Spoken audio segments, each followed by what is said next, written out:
Turok Dinosaur Hunter. Born from the world of comics, Turok once stood as an unlikely arbiter for Nintendo's 64-bit console. By embracing the first-person perspective at a time when such games were a relative rarity on home consoles, developer Iguana Entertainment sought to push new boundaries in 3D gaming. It was well received at the time, but as the years have slipped by, Turok's reputation has slowly lost its luster, with many suggesting that perhaps Turok was never any good in the first place. Yet if you look beyond its foggy exterior and learn to appreciate the central pillar on which its design rests, you'll unearth a brilliant game. In many ways, Turok owes as much to games like Metroid as it does Doom. This is a first-person adventure rich in both combat and exploration, and it works. On today's episode of DF Retro then, I intend to demonstrate precisely what makes Turok a special game while simultaneously examining the technology behind it.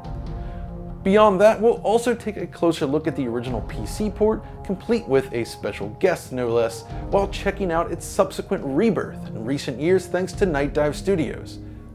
So, grab a piece of the Chronoceptor and prepare for Turok.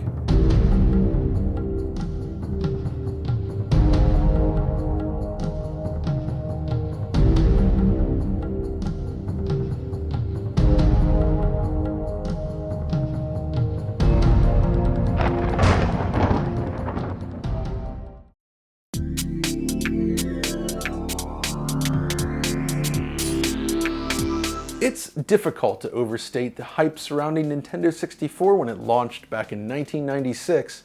Boasting 64-bit power and hardware capabilities unlike anything else on the market, it was an instant success. And this success was due in no small part to the unrivaled quality of Super Mario 64, a release which redefined expectations for what a video game could be. Yet it wasn't long before it became evident that something was wrong with the Nintendo 64. While the technology was impressive and the hype machine was in full swing, the system simply lacked the software necessary to keep that momentum going. This sparse release schedule resulted in a recurring hype cycle centered around each new release, no matter what it might be. From a mediocre conversion of Cruisin' USA to Star Wars Shadows of the Empire and beyond, most new releases enjoyed a lot of attention as a result of the scant lineup. Turok Dinosaur Hunter is one such game. Despite arriving 5 months after the launch of Nintendo 64, Turok is one of the first 13 games released for the system, at least in North America. In Europe, it was a launch title. Now, from a modern perspective, it's easy to write this game off as nothing more than a curiosity for a software-starved machine. But the truth is a little more nuanced than that. Now, from the perspective of 1997, I'd say that there are 3 key elements which powered this hype train. Firstly, first-person shooters were exploding in popularity on the PC, but remained relatively scarce on console platforms. Now, Turok is not the first original console FPS by any means, but it was one of the first to work well. Then there's the violence. Turok delivers a level of carnage and violence at odds with the family-friendly reputation Nintendo had accrued over the years. The large selection of weapons and flying blood particles certainly helped elevate the game's profile amongst fans. Lastly, we have the graphics.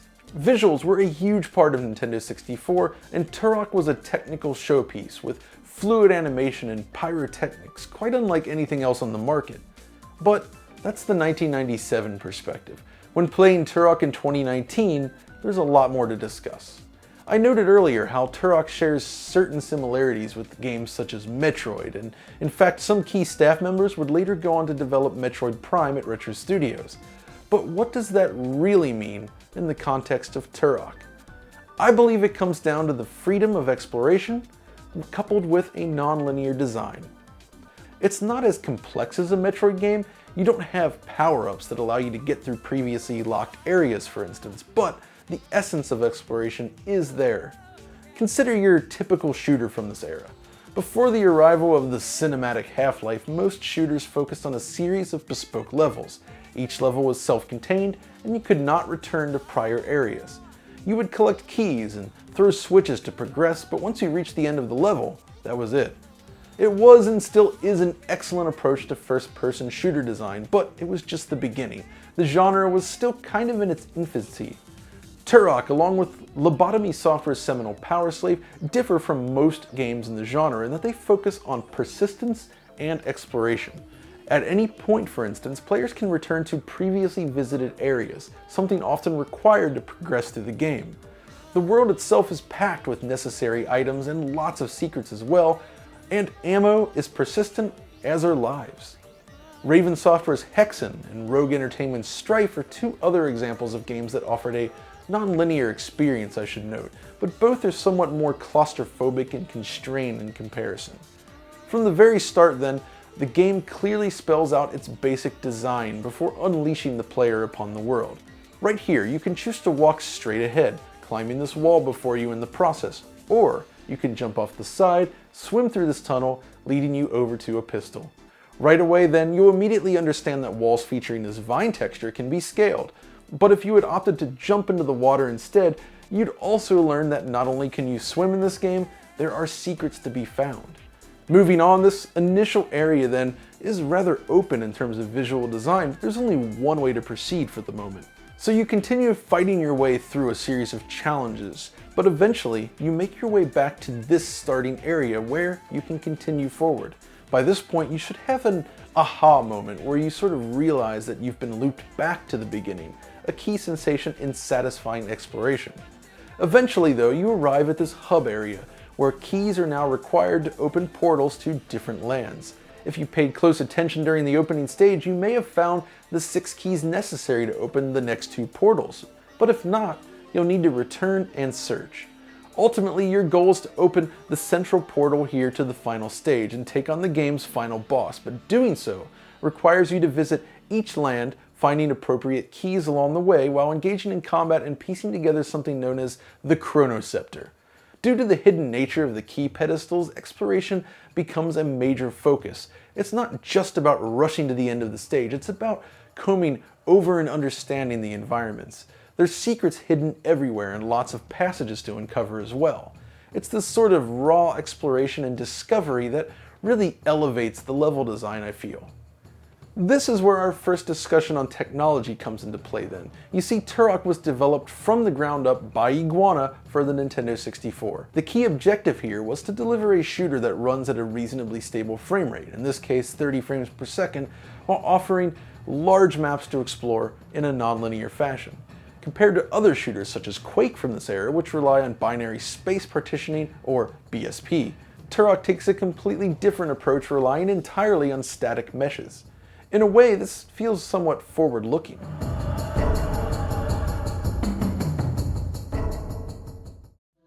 BSP versus static mesh. What's the difference, you might ask? Well, here's a simple way to look at it. Let's say you're building a Quake map, or in my case, a terrible Quake map. BSP brushes become the basis of your level.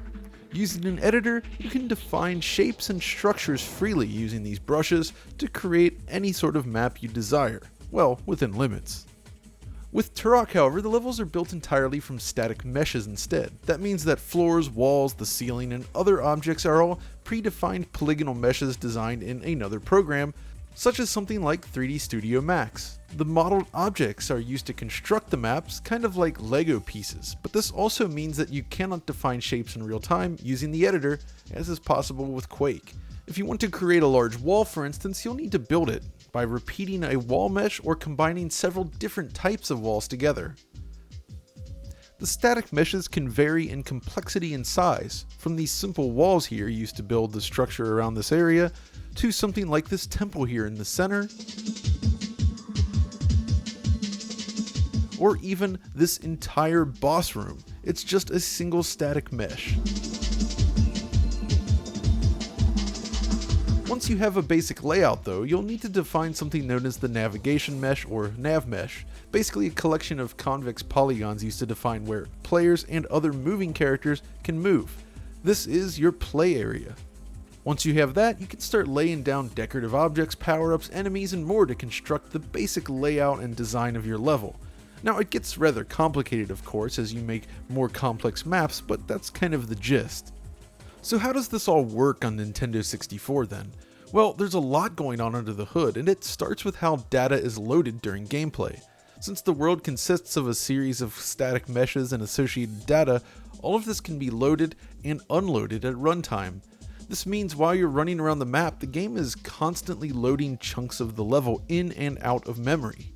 To manage this, everything's broken up into grid sections, with each section containing a collection of meshes and other data to be loaded into memory while you play. What is loaded then is determined by the bounding box around the player. This is used to determine when enemies should activate, what to draw, and more. Thus, by limiting the draw distance using fog, this bounding box can be reduced in size, decreasing the load on the hardware. This also means that maps can be huge if you desire, since the game only needs to load and display what's within a specific defined region. And the loading system is fast enough to allow smooth transitions between any area in the game world. As a result, there are no loading times visible to the player. Walking in and out of portals is completely seamless. One downside to the approach taken here though versus Quake, and this is likely due to storage limitations, is that there aren't many static meshes available. Sure, you can be clever with the terrain, but there's only a fixed number of, say, chunks of ruin, trees, huts, temples, and the like. While exploring the tree village, for instance, each hut is basically a single mesh. Thus, the designers simply place this hut mesh all over the place while placing the bridges between each of them. As a result, this section can feel a tad repetitive. I'd imagine a lot of these limitations stem from the lack of memory and storage space. Filling the screen with tons of bespoke assets simply requires more memory than the N64 has available. There are some other cool details though that separate Turok from other games of this time. The water is a great example. The developers basically combine a smoothly animated surface texture, which is transparent, with an undulating surface mesh. So as you swim, gentle waves are visible across the surface. And while I love the look of the water texture in, say, Quake, it's rather simplistic in comparison, as were other games from this era. Turok handles underwater areas beautifully as well, with a thick blue fog instead. I should note that you can define the color of the fog on a per sector basis as well, which allows for some nice variety in the visuals. Okay, but what about the sky system? The clouds are a layer that players can go both above and below. It uses multiple scrolling transparent planes, and honestly, I just love the way it looks. There's something about 90s games and quickly scrolling parallax sky systems that just really appeals to me, and it looks great in Turok. Beyond that though, there's also lens flares from the sun, which are more complex than you might expect. Basically, the sun is drawn to the Z buffer, and that data is pulled from the GPU where the system can test how occluded the sun is. The data is then used to determine the transparency value for the sun flares. If the sun is occluded by a mountain, you won't see any flares. Turok is also a feast of particles. Particles consist of textures with an alpha channel, which are combined to create beautiful plumes of smoke, explosions, and blood particles, complete with particle collision. The larger weapons are all rather famous for the effects applied to them, and yeah, for the time, these particles were a huge deal, and a huge step up from the particle system featured in games like Quake. Oh, and while we're talking about explosions, I've got to mention this. You can destroy trees in this game. Sure, it's just a fixed animation, but hey, it's 10 years before Crisis. Of course, we can't forget the key rendering features inherent to Nintendo 64 either, perspective correct texture mapping with texture filtering. This all seems rather quaint by today's standards, but simply exploring a world where geometry was free of distortion and textures appeared clean was kind of a thing of wonder.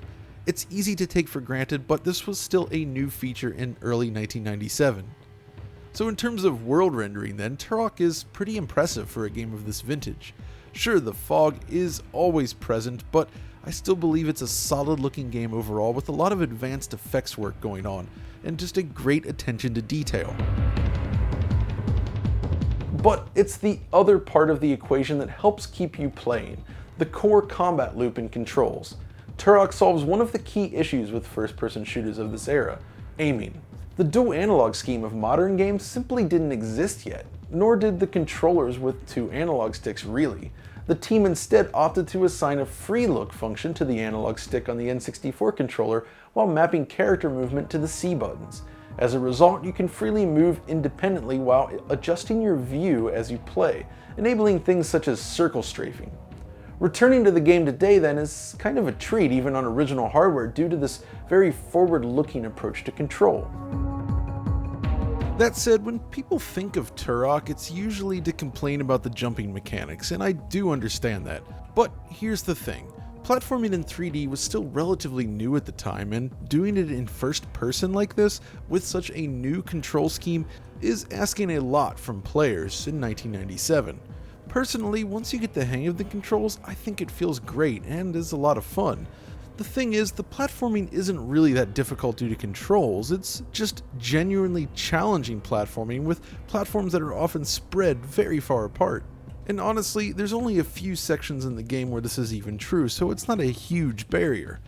Thankfully, if you have struggled with it on N64, other versions of the game that we'll discuss later make it a lot easier. So at this point then, hopefully you're starting to get a feel for why I enjoy Turok. The exploration, it's compelling. The levels are huge and packed with secrets. The control was surprisingly modern and fun to use, and it pushes the N64 hardware in some interesting ways for such an early title. But it's the animation that really pushes things to the next level and is one of the key features in Turok. I fully believe that Turok offers some of the smoothest animation we'd see in any first-person shooter even for years to come. Compared to its contemporaries though, it was a monumental leap. There's a couple things to consider here first. The animation data itself is derived from both motion capture data for human enemies and manual keyframed animation for everything else. Individual characters then are constructed from a hierarchy of parts or model pieces that function like a more modern skeleton system in a way. The engine can interpolate the results then, creating smoothly blended animations. If you look at something like Quake again, you'll see that there is no interpolation between frames. The low number of frames becomes extremely evident here as a result, and animation looks a tad jerky. And before this, most other first-person shooters on the market relied on sprites instead, which have their own significant limitations. Compared to these games, Turok felt like a next-generation leap. But the thing is, a lot of the fluidity in Turok stems from the exceptional animation work by the art team, from things like the death animations, to the extremely impressive running animation work. Rather than simply spinning around like many other games, there's an animation defined for properly pivoting. You'll see enemies shift their weight and change the planting of their feet as they turn around. Now, it's not handled with inverse kinematics or anything like that, it's all done with keyframed animations, but it looks great. One clever bonus feature though is Quack mode, a cheat code which pokes fun at Quake by disabling animation interpolation, particle rendering, and texture filtering, all advanced features in this game on Nintendo 64. It's a fun little bonus even if Quake itself has its own significant advantages in the end. I can't of course forget the weapons, which are also beautifully animated. The popping off of each pistol round, the firing of your shotgun, and the kick from the rifle are all beautifully executed. The weapons still have a nice kick to them, even in 2019, thanks to the excellent animation work. Even the head bobbing is perfect. Honestly, with Turok, it's this marriage of high quality animation and advanced particles that really give it a hefty feeling, quite unlike any other game at the time, and I think this is one of the reasons why it holds up so well today. Next up is the audio.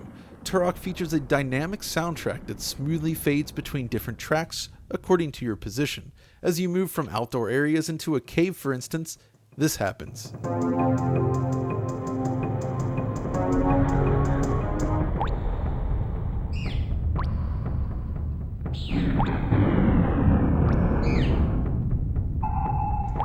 Or when you dive underwater, the music transitions seamlessly like this.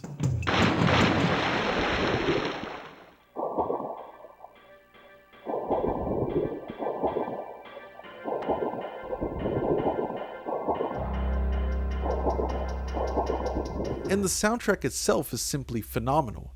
Driving jungle beats add a lot to the gameplay experience, lending it a very dark atmosphere that really pulls you into the action.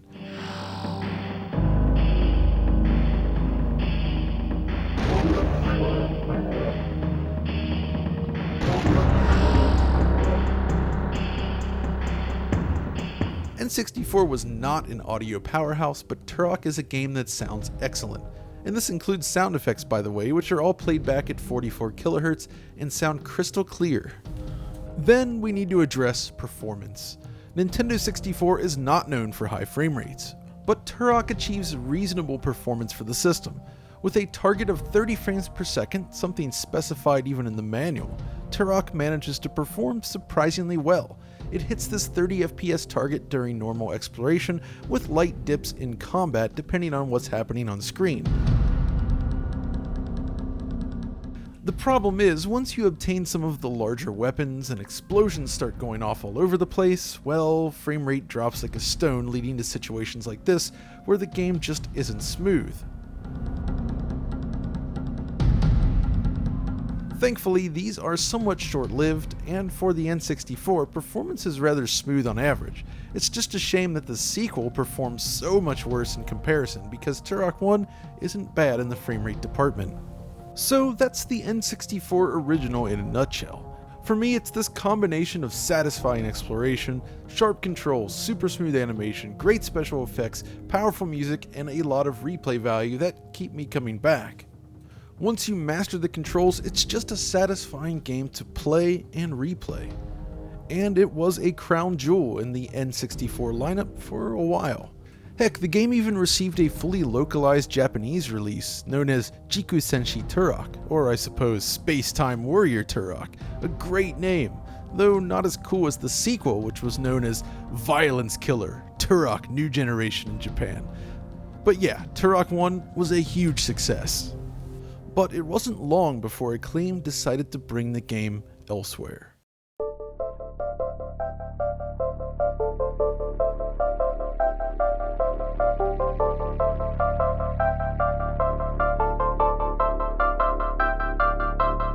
Enter the PC version of Turok Dinosaur Hunter.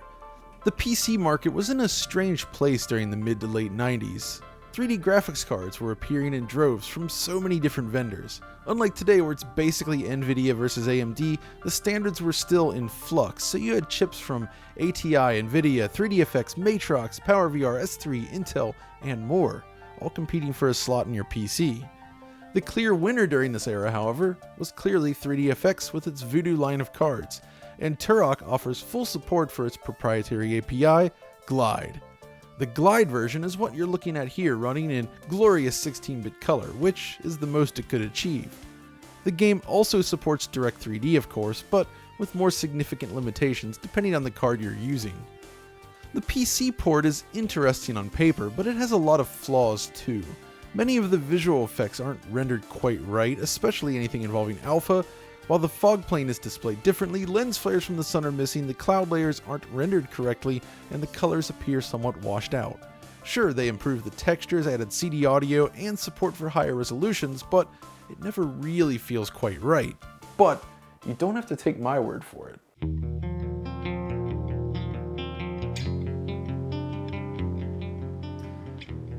Yes. Turok Dinosaur Hunter. Everyone remembers it from the N64, but there was also a PC release in 1997. Hailing from Acclaim, this original PC port offered support for mouse and keyboard, your choice of rendering resolution up to 800 by 600, support for the latest rendering APIs such as Glide by 3DFX, and Microsoft's DirectX. Mouse and keyboard do help this version feel better than trying to wrangle with that ergonomic nightmare in the N64 controller, but the PC version of Turok released in 1997 is also deeply flawed. You have the problem of performance, with the game feeling jerky and having an erratic frame rate. Turok on PC by default has a variable game timer that is tied to the frame rate, and that frame rate is all over the place, between 62 FPS and somewhere in the 30s. This gives the game world and combat the feeling that it is speeding up and slowing down. But it does not stop there. Many sequences in the menu run incredibly poorly at 25 FPS. Turok on PC did not feel great back then, and it really doesn't now. While being of a higher resolution and probably technically better in some aspects with its own game soundtrack, it is also feature incomplete. Turok on PC's visual output does not match the N64 version, with a number of visual effects like the portals or the sky looking a bit different and suffering as a result.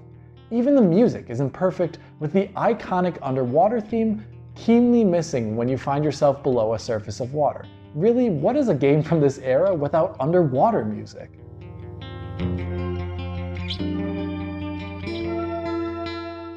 Turok's release in 1997 on PC was pretty feature-rich for PC standards, actually. It's only when you compared it next to that N64 version that things got a little bit awkward. Really, it could have been better. The acclaimed version of 1997 can no longer be purchased in official means, but if you happen to have your old disc from that age and want to experience those slightly more complex levels and unadulterated gameplay, then you can enrich your experience to be more tolerable through modern means. While the original Direct 3D renderer from 1997 is basically non-functioning, and 3dfx no longer exists as a company, you can get modern rendering API support though through so-called wrappers, such as nglide or dgvoodoo 2, allowing for modern resolution support and making sure the game works properly, either rendering the game through DirectX or Vulkan. Beyond this, you can also take the time to alleviate that jerky frame time by editing the game shortcut and making the game target a non-variable max frame rate, something I personally discovered in 2015 on a quest to make Turok not feel so odd on PC. For me, it's a bit mind-boggling to think that I somehow play a small role in the historical reception of Turok Dinosaur Hunter, and am even featured on the PC Gaming Wiki for this. With this FPS targeting that I once discovered, you can run the game up to 62 FPS and lock it with VSync to your monitor. This will make the game decidedly smoother. The problem is that certain elements of game speed are affected in doing this. The default bob animation for the player camera is sped up, making it seem like Turok is vibrating rapidly as you move forward. And even the enemy characters seem to react in a different and slower manner at 60 FPS. Something just seems wrong with it, even though it is visually smoother here. So I recommend still unlocking the frame rate and then utilizing another FPS cap through Rivetuner or half refresh rate VSync in your driver. This will have the game be at 30 and will not have those issues. It's really a necessary evil these days to play the original release of Turok on PC. So Turok on PC is very imperfect in its original form, but I have to comment on just how amazing that gameplay is all these years later.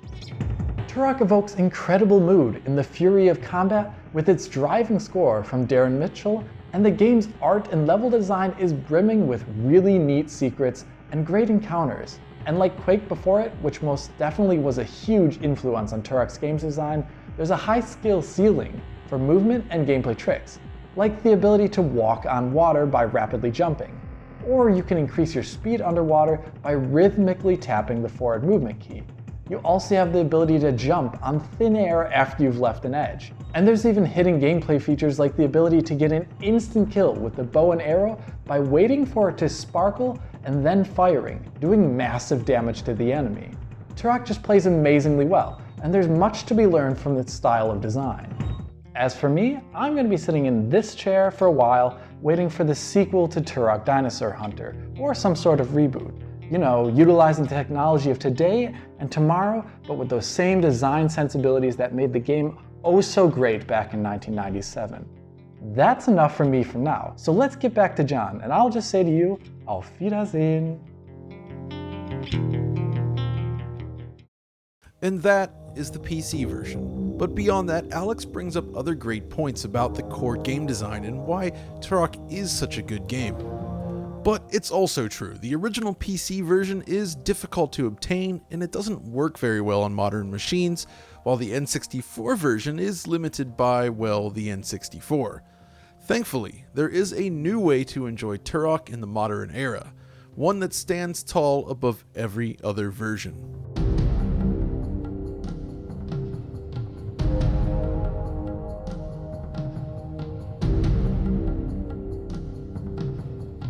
This is the rebirth of Turok. In 2015, Night Dive Studios unleashed a new version of the original game on the PC. Programmed primarily by Samuel Kaiser via Royale, this enhanced version of the game is powered by Kaiser's Kex engine and offers a whole slew of new visual features. Sometime later then, this version was also ported over to Xbox One and most recently, Nintendo Switch. On PC, it supports arbitrary resolutions and variable aspect ratios, along with proper support for modern graphics cards and full 60 frames per second gameplay, though no higher. The console versions then both target 60 frames per second as well while running at a native 1080p, though in the case of the Switch, this only applies to docked mode. Handheld mode runs at 720p instead. On PC and Xbox, this version offers several new visual features that greatly enhance the presentation. This includes crepuscular rays, allowing sunlight to beautifully leak around scenery, in addition to greatly enhanced water effects with reflection and refraction, along with various other improvements. Some of these only apply to the Xbox and PC versions though, but we'll discuss Switch momentarily. All versions, however, allow for field of view adjustment and increased draw distance. The result is a level of fluidity, visibility, and quality that goes well beyond what the original game could deliver. Combined with the enhanced controls, this is the premier way to play Turok today. But there's more. Kaiser opted to include both soundtracks in this version, so you can play the game with both the Nintendo 64 soundtrack or the Red Book CD audio tracks from the PC version. Even better, when using the PC soundtrack, the underwater music has been restored.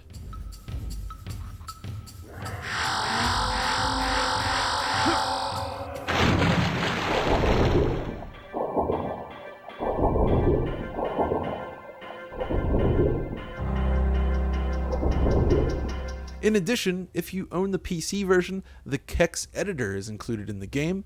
Those editor shots I used earlier in this video were all captured using this tool, and this tool allows you to modify existing levels or create new ones. Some folks have even gone so far as to remake chunks of the original Quake using this engine. It's pretty impressive stuff.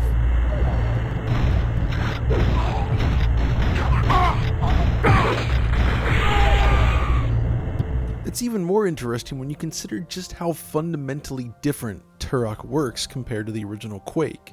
The combination of the two games visually works better than I would have expected, with Quake textures and maps throughout and Turok enemies and other visual objects. The enemies they selected though are significantly more difficult to kill than the equivalent enemies in Quake, making this a pretty tough mod.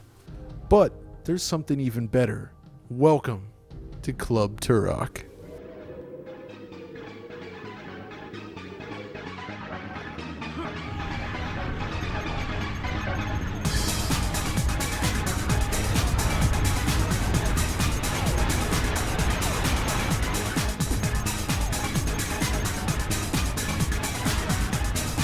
Well, back to business then.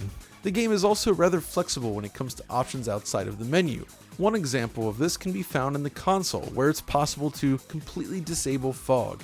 So if you were curious how the game might look without fog enabled, well, there it is. It doesn't work all that well though, as the environments simply weren't designed to be viewed in this manner, and thus the various holes become visible. But still, the overall presentation here in this version of the game is tremendous. It retains all the visual features of the N64 original while updating several effects and techniques to appear more modern, and you have full control over everything. But if you're playing on Switch, there are a few limitations inherent in this version, but there are also good reasons for this. Firstly, things like crepuscular rays have been eliminated on the Switch due to high GPU cost. It simply wouldn't have been possible without massively reducing the resolution.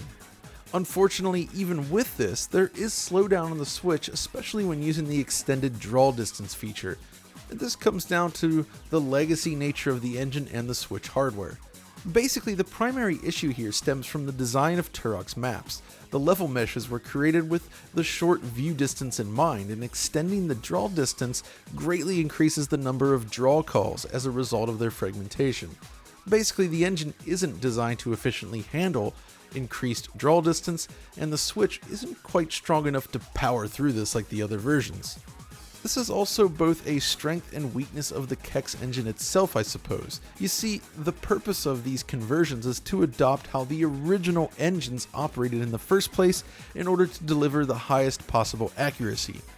The problem is, any drawbacks inherent in the original engine design can also become a drawback today.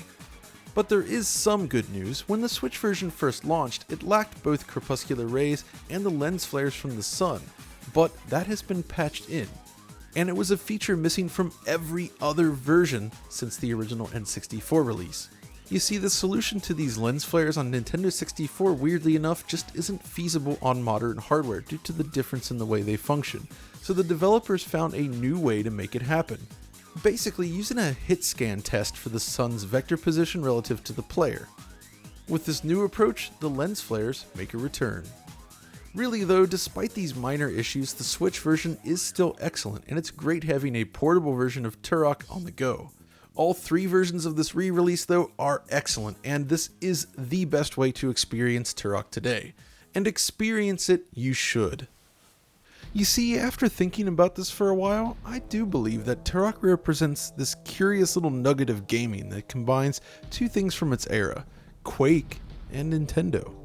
It has the fast, skill-driven gameplay and interesting level design of an id Software game from that era, well, almost, while also offering a more exploratory, platform-heavy, open-ended Nintendo-style experience that you might have found from the publisher on Nintendo 64.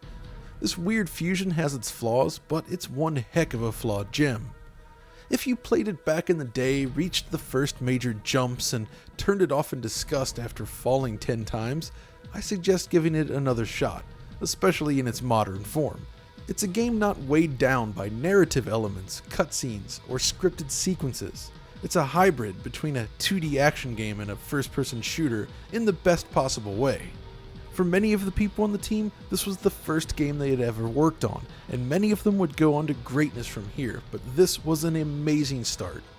But what about the sequels? Well, perhaps someday I'll take the time to revisit these games here on DF Retro, but the series never really reached the heights of the original, I feel. Turok 2 certainly has its charms, but it's kinda bogged down by collection-based objectives and serious performance issues on original hardware, while Turok 3 tries way too hard to mimic Half-Life, and from there, things just get kinda crazy. But that's a story for another day.